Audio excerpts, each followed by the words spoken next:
Hi, beautiful people. Welcome on board to Woman of Valor. Process your emotions intentionally.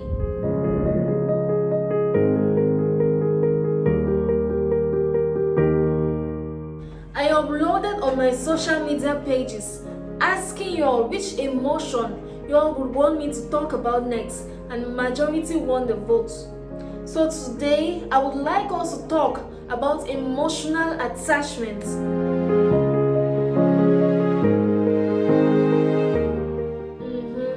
Yeah, I know, quite an intense topic. So please stay tuned. Meanwhile, if you are not following my social media pages, please endeavor to do so you can contribute in telling me what emotion you would love me to talk about next.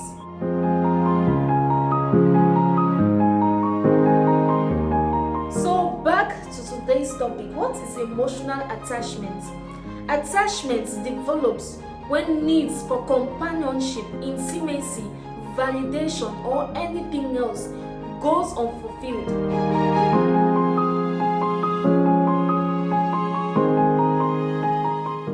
So when we find someone who fulfills these needs, we develop a strong attachment for them.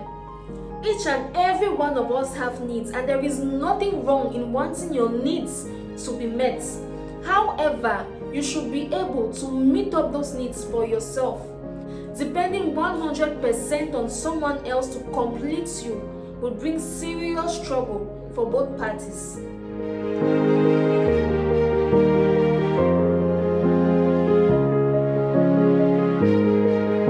Unhealthy emotional attachments make someone else 100% responsible for your happiness, meaning just one BS from that person and your whole day is messed up.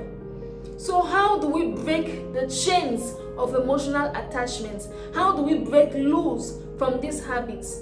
Come closer, people, come. Personal development is the greatest investment of all times.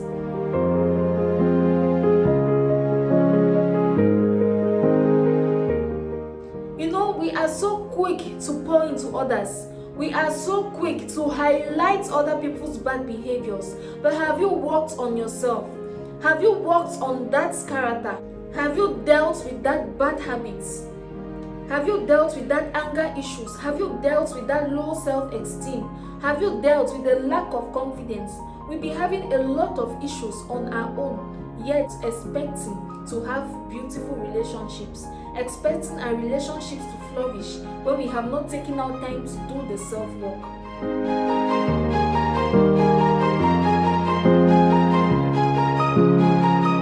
I think it's about time that we normalize celibacy. We should normalize being alone. You cannot do your self-work and your personal development when you are in a relationship, because you are fully committed to your partner. Because you're not looking at yourself, you're looking at another person. But you need time to look at yourself. You need time to build up your character. It is impossible to sustain a relationship when you have not reached your full potential. You have not poured into yourself. You cannot pour into another person. You can only pour into another person when you pour into yourself.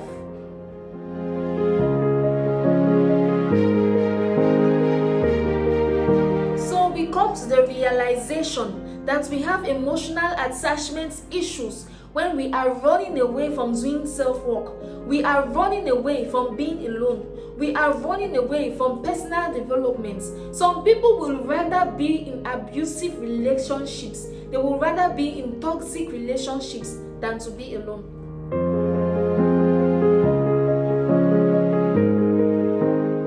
Because you are not even meeting that person in your full potential. You are meeting the person broken. You are meeting the person with unrealistic expectations. You are meeting the person hoping that the person can fill up that gap that is missing. We need to do the self-work. We need to work on ourselves before our relationships can flourish.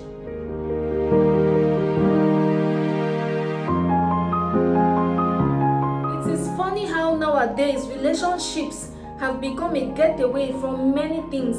It has become a getaway from our weaknesses. It has become a getaway from loneliness. It has become a getaway from poverty. It has become a getaway from our childhood traumas. It has become a getaway from us just looking back at ourselves and working on ourselves.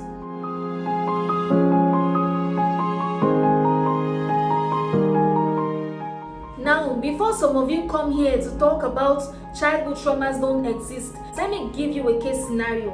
Imagine a 7-year-old boy who was abandoned by his mom, meaning his mom took him to the village, dropped him at his grandma and told him, "I am coming back," and his mom never returns. Imagine him growing up, carrying that trauma with him. He gets into a relationship and he is super controlling. He wants to watch her. He stops her from hanging out with friends. He stops her from seeing her parents because he is scared. He has abandonment issues. So he carries this load along with him into the future. I'll give you another case scenario. Imagine a girl child who grows up in a home where her parents are always busy. They never have time for her. Nobody gives her attention.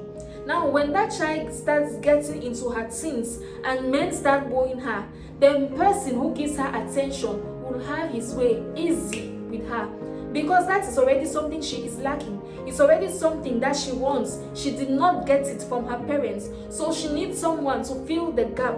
And when men start giving her attention, she finds someone to fill the gap.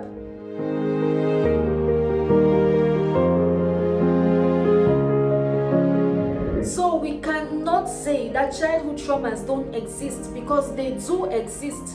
And most of the times they are responsible for our attachment issues. We have all these things we went through from childhood that we have not dealt with.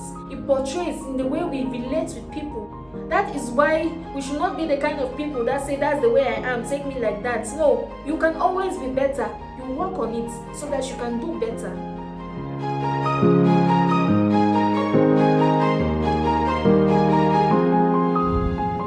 So we let go of emotional attachments by personal development.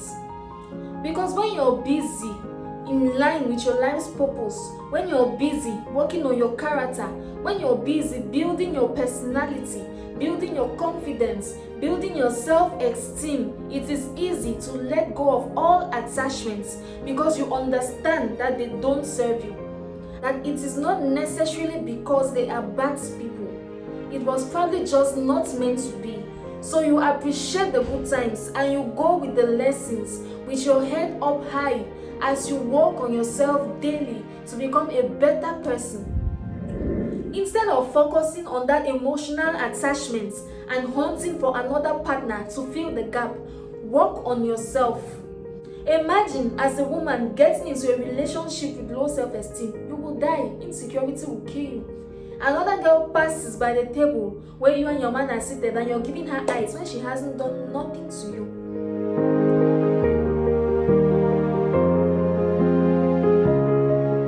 Our confidence and self-esteem can be built.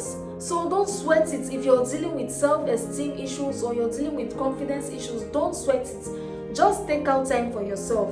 Take out time to develop yourself. So how do you develop yourself?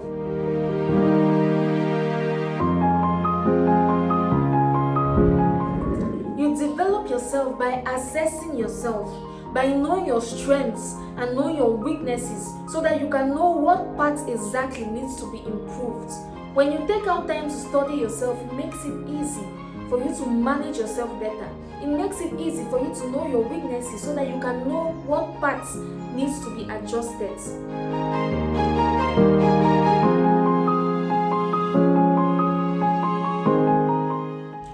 When you take out this time to study yourself and manage yourself better, it makes it easy for you to appreciate yourself more and to love yourself more. This self-love and this self-appreciation is what actually builds your confidence, because it really comes from within. Because you start to see you for yourself and you get to improve the things that you don't like about yourself. Now, it is almost impossible to do this when you are in a relationship, because you are always busy with your partner's affairs.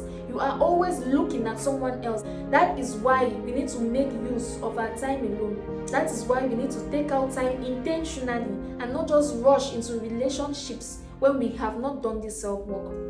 After you have done all this self-work, then you can start looking forward to building a relationship, because then you're coming in with your full potential. You are coming in confident in who you are. You have developed your character.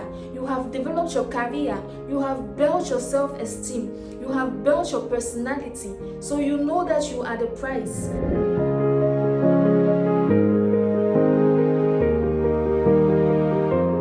You are coming in as a full-grown woman or man. You are at your best self because you are self-contained. And you are not scared of the next woman or the next man taking your partner. You are confident in your purpose and all that God called you to be. So you find it easy detaching from all the things that don't serve you. You don't just want to have anybody to say you have somebody, because you have standards. You have worked on yourself, and now you are in a position to attract all that you want, because you can get them for yourself, because you can do them for yourself, and because you can be there for yourself.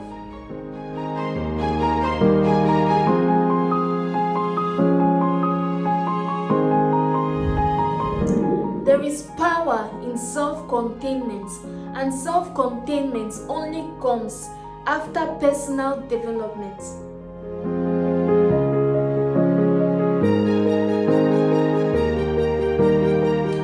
We have come to the end of this video. Thank you so much for watching. I really hope that this video has brought you to some type of intentionality and awareness, because that is my aim for you. My name is Earl Cynthia, founder of Woman of Valor, life coach and therapist. I look forward to sharing with you more tips on how to be a woman of valor, more tips on how to be a person of valor, and how to process your emotions intentionally.